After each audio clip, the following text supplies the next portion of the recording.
Dalam kisah sholat itu adalah Isra Mi'rajnya baginda Nabi adalah diberjalankan dari Masjidil Haram ke Masjidil Aqsa, kemudian dibawa naik ke atas langit ketujuh, sampai mendapatkan wahyu sholat. Dan di saat mendapatkan wahyu sholat ini harus difahami, semua amalan-amalan ibadah yang selama ini kita amalkan, Nabi Muhammad mendapatkan perintah itu semuanya, puasa, haji, semuanya adalah di saat Nabi berada di bumi. Spesial sholat, Allah memerintahkan kepada baginda Nabi dipanggil ke tempat sangat mulia, ke atas langit ketujuh Sidratul Muntaha. Bahkan diwahyukan secara langsung.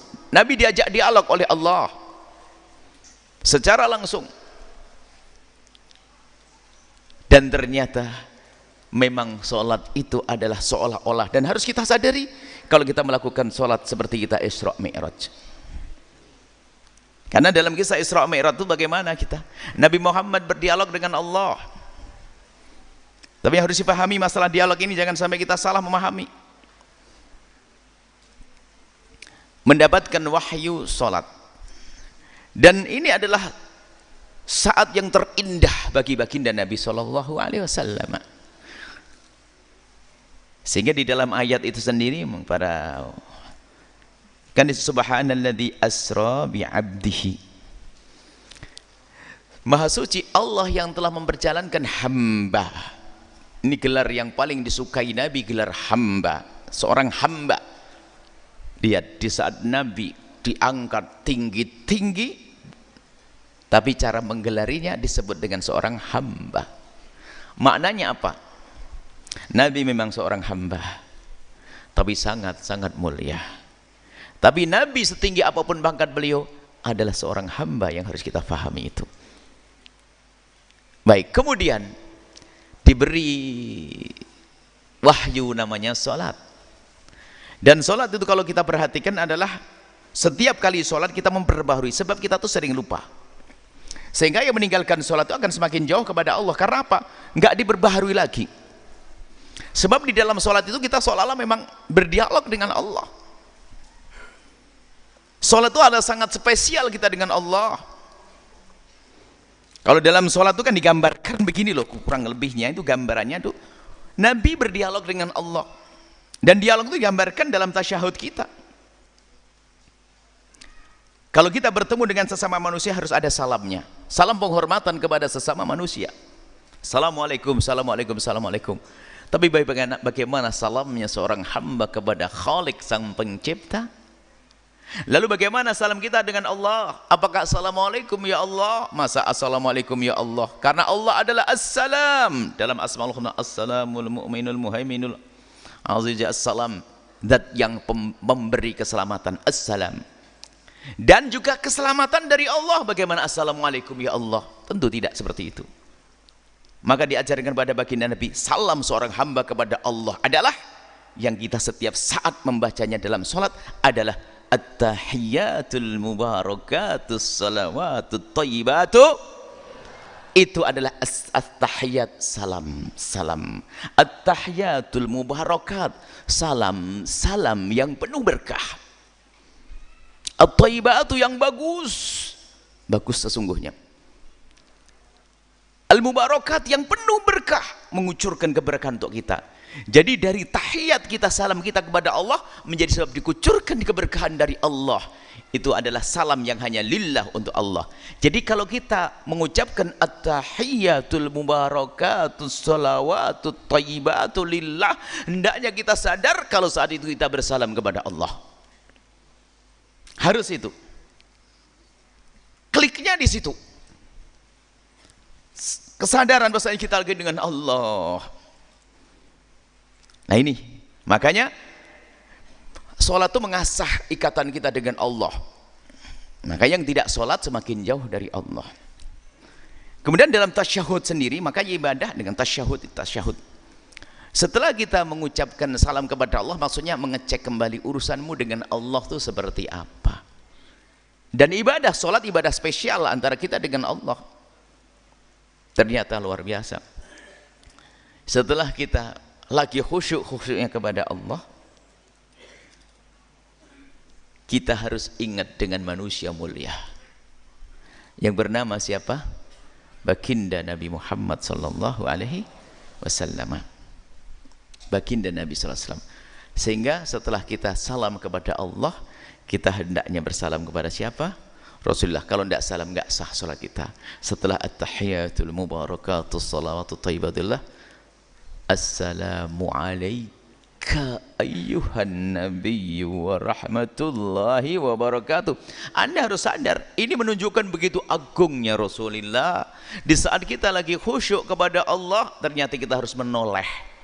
Kita harus bersalam kepada manusia agung yang bernama Nabi Muhammad. Maka ini adalah langkah selanjutnya. Tidak cukup kita katanya ahli ibadah, solatnya bau kenaman, tapi jarang bersalawat kepada Nabi. Tidak dekat dengan Nabi, awas hati-hati, kropos.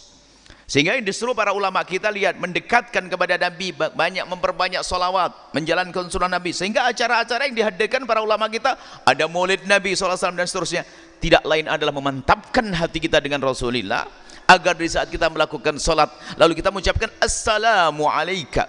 Coba, salamnya pun bukan main-main, bukan pakai kata ganti, salam sejahtera semoga terlimpah kepadanya, enggak. Tapi salamnya adalah seolah-olah kita melihat langsung Nabi, assalamu alayka. Harus Anda sadari di dalam solat Anda. Padahal kita lagi khusyuknya kepada Allah, ternyata seolah-olah begini, enggak akan aku terima ibadahmu, hei hambaku, kecuali kau menghadap kepada hamba terkasihku Nabi Muhammad. Salamlah kepada dia. Allah, agungnya Rasulullah. Di saat kita lagi khusyuknya kepada Allah, kita harus ingat siapa? Rasulullah. Kita lagi khusyuk kepada Allah, lagi astahiyatul barakat. Ternyata kita harus langsung ingat Rasulullah. Kita bersalam kepada baginda Nabi, assalamu alayka ayyuhan nabi wa rahmatullahi wa barakatuh. Salam sejahtera semoga terlimpah kepadamu ya Rasulullah. Seolah-olah kita berhadapan dengan Nabi, dan hendaknya kita merasakan kita berhadapan dengan Nabi, karena Nabi sendiri pernah bersabda, sallu kama ra'aitumuni usolli. Jika engkau lagi solat, hendaknya kau merasakan seolah-olah engkau melihat aku dalam solat. Hadirkan Nabi, khusyuk kita saat itu seperti itu. Seolah kita bersalam kepada baginda Nabi, dan kita harus yakin Nabi menjawab salam kita. Solat itu ya seperti, makanya solat itu, kalau tidak solat itu akan kropos, karena solat itu memperbaharui ikatan kita dengan Allah dan dengan baginda Nabi Muhammad sallallahu alaihi wasallam. Terus kepada siapa lagi coba solat? Lihat, setelah kita benar dengan baginda Nabi, ketahuilah, biarpun katanya orang itu jago solat malam, puasa Senin Kamis, solat duha, waduh, baca Quran khatam setiap minggu, ternyata ketahuilah, hei hamba Allah, kosong dia, kropos. Kalau tasyahudnya, tahiyatnya hanya sampai di situ. Biarpun katanya sholawatnya ribuan kali dalam sehari, kalau berhenti sampai di situ, nggak berguna orang itu. Karena dia harus menyempurnakan. Setelah assalamu alayka ayyuhan nabi wa rahmatullahi wabarakatuh, dia harus menjalin hubungan baik kepada sesama. Assalamu alayna wa ala ibadillahis. Oh, urusan dengan tetangga, urusan dengan tetangga, urusan dengan saudara, diundang iblisnya, Abu Jahalnya. Iblisnya diundang ke rumah, dikasih es teh. Nah, enggak, pokoknya kok indah. Selagi ada berita menjadikan hati kita enggak senang, tepis itu, kurang ajar dia. Dan saya melatih, saya enggak percaya kalau ada berita-berita buruk tentang saudara saya. Media, makanya saya enggak mau, semalam saya ngomong dengan teman-teman, saya enggak pernah memperhatikan kalau ada media yang bicarakan kejelekan orang, saya enggak dengar. Saya punya grup WA Ustadz. Setiap ada grup yang di situ membicarakan kejelekan orang, saya pergi, saya keluar, saya tidak mau itu. Saya tidak mau kotor hati saya. Nah, ini Abu Bakar cerdas. Padahal yang ngomong Abu Jahal. Wah, ini Abu Jahal ngomong apa lagi? Cuman dipangkas, dipatahkan Abu Jahal. Hei Abu Jahal, kalaupun Nabi Muhammad ngomong apa saja, lebih dari itu aku akan percaya. Kata Abu Jahal, lemes dia. Dasar gurunya gila, muridnya juga gila. Pergi dia ngeloyor dia, nggak dapat. Cuman Abu Bakar penasaran. Klarifikasi, jelinap, datang ke Rasulullah. Ya Rasulullah, Ya Rasulullah, apakah benar engkau berkata bahwa engkau melakukan perjalanan ini dari Masjidil Haram Masjidil Aqsa? Beritanya hanya Masjidil Haram Masjidil Aqsa. Dia yang diberitakan kepada Abu Jahal juga Masjidil Haram Masjidil Aqsa, belum sampai ke atas. Kata Rasulullah, benar Abu Bakar. Abu Jahal bertanya, dan aku jawab, aku melakukan perjalanan dari Masjidil Haram Masjidil Aqsa. Benar Rasulullah? Benar. Tidak sampai di situ wahai Abu Bakar, aku diangkat ke atas langit ke-7. Apa katanya Abu Bakar As-Siddiq? Ya Rasulullah, sekarang karena yang aku dengar dari lisanmu, aku percaya. Bahkan ya Rasulullah, kalau engkau berkata sesuatu yang lebih dari itu, aku akan percaya. Seketika itu Sayyidina Abu Bakar digelari, engkau adalah As-Siddiq, orang yang sangat mempercaya aku. Nah ini gelarnya saat itu didapat. Maka sampai hari ini kita sebut Abu Bakar Siddiq, orang hebat. Lah, kuncinya apa Sayyidina Abu Bakar? Hati bersih dengan teman, hati bersih kepada seorang muslim, nggak kotor. Lihat kotornya Abu Jahal, padahal kalau secara murid kan mestinya Abu Jahal dulu yang beriman karena dia yang dengar pertama. Gelombang pertama ini, seniornya kan tahu dulu, tapi ketahuilah hati busuk tidak akan menghantarkan kepada kebaikan. Makanya dengki, saling benci tidak bisa menjadi baik. Nah inilah. Biarpun yang ngajar siapa? Rasulullah. Abu Jahal itu belajarnya dengan Nabi Muhammad, tapi gak jadi baik karena hatinya kotor. Hatinya prasangka buruk, ada lintasan-lintasan tidak baik dengan gurunya. Biarpun yang ngajar Nabi, tapi ternyata jadi Abu Jahal. Ayo kembali kepada At-Tahiyat. Nah ini adalah sebetulnya, jadi Isra Mi'raj ilmu hati. Ilmu hati, semuanya ilmu iman. Perjalanannya saja nggak bisa pikir, nalar nggak nyambung kalau hanya bicara tentang kekuatan manusia. Bagaimana melakukan perjalanan dari Masjidil Haram Masjidil Aqsa cuma semalam? Nggak mungkin kalau nggak pernah terbayang selama ini. Cuman dalam Al-Quran disebutkan subhanalladzi asra, maha suci Allah yang memperjalankan. Nabi Muhammad tidak jalan sendiri kok. Nabi Muhammad diperjalankan. Yang memperjalankan adalah Allah yang punya waktu, Allah yang punya tempat, sehingga bisa saja dipercepat. Waktu dipercepat, tempat diperpendek, jadi singkat semalam sampai ke atas langit ke-7. Baik, jadi kuncinya hati bukan ilmu zahir, ilmu hati, ilmu iman.